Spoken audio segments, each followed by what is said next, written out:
Hello everyone. English में अगर आपको फ्लुएंट बनना है तो उसके लिए रीडिंग क्यों इतनी इम्पोर्टेंट है, यही हमारा आज का टॉपिक है। Why reading is the secret to fluent English.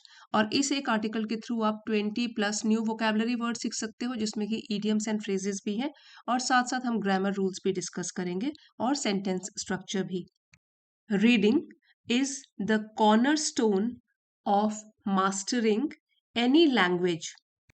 Cornerstone का मीनिंग होता है फाउंडेशन या आधार, और आप ऐसे भी बोल सकते हो कि इम्पॉर्टेंट एलिमेंट।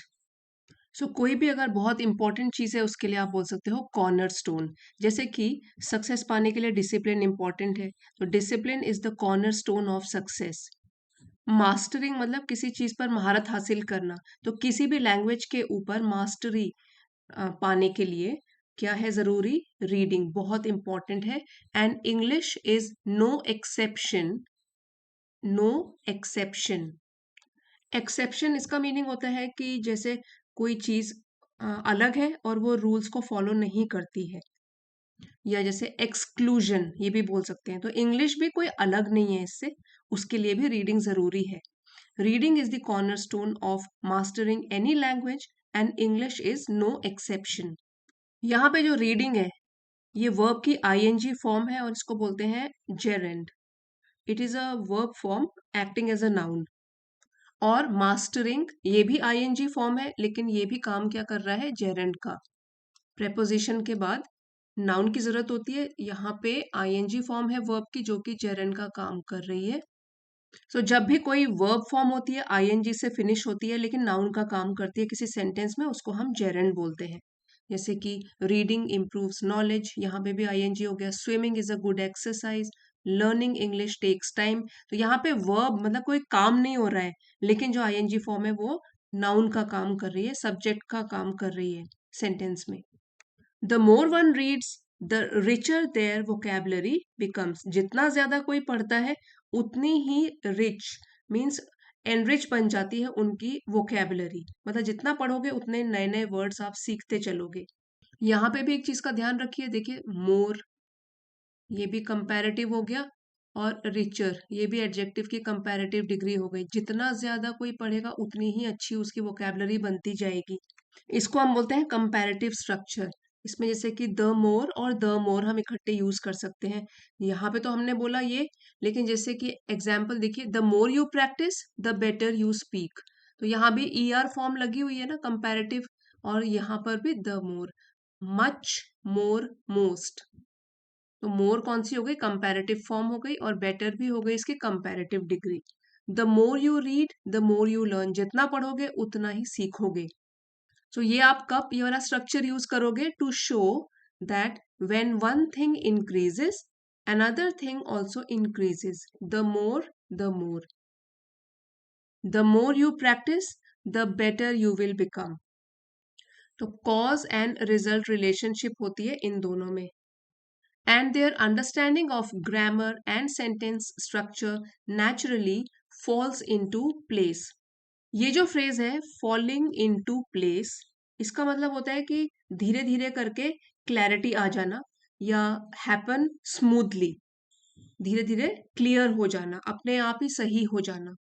तो ये जो फ्रेज है फ्रेजल वर्ब, इसका एक एग्जाम्पल देख लो। After weeks of practice everything fell into place. Past tense में यूज किया गया है, वैसे है फॉल इनटू प्लेस, इसको हम पास्ट टेंस में भी यूज कर सकते हैं।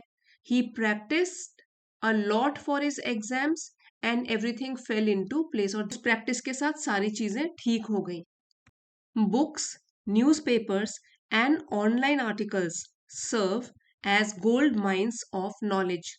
अगर कोई चीज गोल्ड की माइन है, इसका मतलब उसकी बहुत इंपॉर्टेंस है, वो बहुत ही वैल्यूएबल है। तो यहाँ चीजों की बात करी गई है, एक तो किताबें हो गई, न्यूज़पेपर, और कोई भी ऑनलाइन आर्टिकल जो पढ़ने का मटेरियल है, वो आपके लिए गोल्ड माइन की तरह काम करता है। और वो भी गोल्ड माइन किसका? नॉलेज का। ऐसे नहीं है कि सोना मिलेगा, लेकिन यह है नॉलेज का खजाना मिलेगा।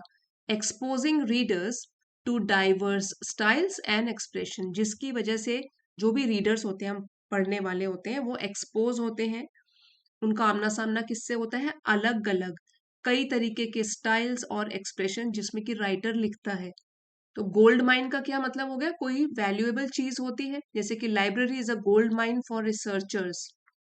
इस पैराग्राफ से आपने जो न्यू वर्ड सीखे वो है cornerstone, something which is very important, जिसके बिना काम नहीं चल सकता, वो फाउंडेशन है किसी चीज का। फॉल्स इनटू प्लेस, कोई चीज जो अपने आप फिर स्मूथ हो जाए, ठीक तरीके से काम करने लगे, उसमें क्लैरिटी आ जाए। और gold mine, something which is very valuable, बहुत कीमती है। One of the greatest advantages of reading is that it kills two birds with one stone. ये एक इडियम है, killing two birds with one stone. इसका मतलब होता है कि to achieve two benefits at the same time, एक साथ दो काम हो जाना। तो एक देखिए यहाँ पे वन ऑफ वाला स्ट्रक्चर जो है, वन ऑफ द मतलब कईयों में से एक, तो वन ऑफ द के बाद प्लूरल नाउन आता है। जो बहुत बड़े इसकी एडवांटेज है रीडिंग की वो ये है कि एक साथ दो काम हो जाते हैं। कौन से वो दो काम है? It enhances comprehension skills while also improving writing fluency। दो काम होते हैं, एक तो समझने की जो प्रोसेस है वो और बढ़ती है, और साथ साथ इंप्रूव होती है आपके लिखने की फ्लुएंसी, मतलब आपकी राइटिंग स्किल्स भी इंप्रूव होती हैं। तो ये हो गया कि हम एक ही स्टोन से दो चिड़ियों का शिकार कर रहे हैं, एक साथ दो बेनिफिट्स उठा रहे हैं। By reading regularly, learners absorb new words like a sponge। ये जो एक फ्रेज है लाइक अ स्पॉन्ज, इसका मतलब होता है टू लर्न और to absorb things very quickly. जैसे स्पॉन्ज होता है ना, वो कोई भी लिक्विड को जल्दी से सोख लेता है, तो बहुत जल्दी। यहाँ लेकिन है कि रीडिंग करने से, रेगुलर अगर रीडिंग करते हैं जो भी लर्नर्स हैं सीखने वाले, वो नए नए वर्ड्स को जल्दी ही अपने आप में समा लेते हैं, बहुत जल्दी सीख जाते हैं। And understand their correct usage in different context, और उनको ये भी समझ में आता है एक ही वर्ड अलग अलग कॉन्टेक्स्ट में किस तरीके से यूज होता है। सो कॉन्टेक्स्ट यहाँ पर हो गया a situation in which something happens, मतलब कि किस कॉन्टेक्स्ट में किस सिचुएशन में यूज किया जा रहा है वाला वर्ड, ये उसको ये भी समझ में आता है। एडिशनली इसके अलावा, अभी तक जितना बोला उसके अलावा, इट रीडिंग के लिए यूज किया गया है, boosts confidence in communication, making conversations a piece of cake. Additionally जो एक और बेनिफिट है apart from writing, writing skills सीखना और कॉम्प्रिहेंशन स्किल्स में एनहेंसमेंट होना, उसके अलावा क्या है, हमारे कॉन्फिडेंस को भी एक बूस्ट मिलता है, बढ़ावा मिलता है। कॉन्फिडेंस इन कम्युनिकेशन, कि वो हम कम्युनिकेट कर सके दूसरों के साथ। Making conversation a piece of cake, जिसकी वजह से जो बातचीत होती है लोगों के साथ वो बहुत ही आसान बन जाती है। अ पीस ऑफ केक, इसका मतलब हुआ कि कोई चीज जो बहुत इजी हो, ये एक इडियम है। अब यहाँ पे इसका मीनिंग लिखा हुआ है, something which is very easy effortless. जैसे सेंटेंस में है कि इतनी सारी प्रैक्टिस के बाद एग्जाम मेरे लिए बहुत ही इजी था, after so much practice the exam was a piece of cake.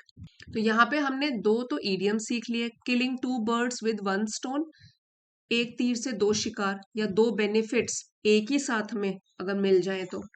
और ये वाला जो है a piece of cake, something which is very easy. Like a sponge, ये फ्रेज का मतलब है कि बहुत जल्दी और इफेक्टिव तरीके से। Moreover reading fosters critical thinking, helping individuals express their thoughts more clearly and effectively। अब इसके अलावा रीडिंग बढ़ावा देती है क्रिटिकल थिंकिंग को। इसका मीनिंग है कि डीप एंड लॉजिकल थिंकिंग, ठीक है, आप गहराई से किसी बात को सोचते हो तो ये क्रिटिकल थिंकिंग आपकी बढ़ती है, जिसकी वजह से इंडिविजुअल्स को हेल्प मिलती है ताकि वो अपने जो भी थॉट्स हैं, मन के अंदर विचार है, वो और भी स्पष्ट तरीके से और प्रभावशाली तरीके से, इफेक्टिव तरीके से एक्सप्रेस कर सकें। Whether it is a gripping novel, a thought provoking editorial, or an engaging short story, each piece of writing adds a new layer of knowledge। यहाँ पे हमने एक ब्यूटीफुल तरीके से एडजेक्टिव एड्स ऐड किए हैं नाउन्स के लिए, कि जैसे कि नॉवल जो कि ग्रिपिंग है, बहुत ही एक्साइटिंग है, इंटरेस्टिंग है, तो ये एडजेक्टिव हो गया, नाउन को डिस्क्राइब कर रहा है। फिर एडिटोरियल सेक्शन जो है न्यूज़पेपर में हम पढ़ते हैं, जो कि थॉट प्रोवोकिंग है, जो सोचने पर आपको मजबूर मजबूर करता है, which makes you think very deeply, thought provoking. या तो फिर एक शॉर्ट स्टोरी हो, कोई छोटी सी कहानी जो कि बहुत एंगेजिंग हो, आपको लास्ट तक आपका इंटरेस्ट उसमें एंगेज करके रखे, बनाए रखे, तो ये भी एडजेक्टिव है जो कि नाउन को डिस्क्राइब कर रहे हैं। तो ये हो गया जैसे कि gripping, thought provoking, engaging. Each piece of writing, तो किसी भी टाइप की आप राइटिंग पढ़ो, ये एक और लेयर नॉलेज की ऐड कर देती है, आपकी नॉलेज और बढ़ जाती है। रोम wasn't built in a day, so developing strong reading habits requires persistence and dedication. ये एक इडियम है, रोम wasn't built in a day। इसका मीनिंग होता है कि जो बड़ी चीजें होती हैं उनको अकम्प्लिश करने में, पूरा करने में टाइम लगता है, इसीलिए पेशेंस बहुत जरूरी है। ग्रेट थिंग्स टेक टाइम, तो रोम wasn't built in a day, तो अगर आपको रीडिंग करके अपनी कॉम्प्रिहेंशन, राइटिंग स्किल्स ये एनहेंस करनी है तो टाइम लगेगा, अपने आप को टाइम दो।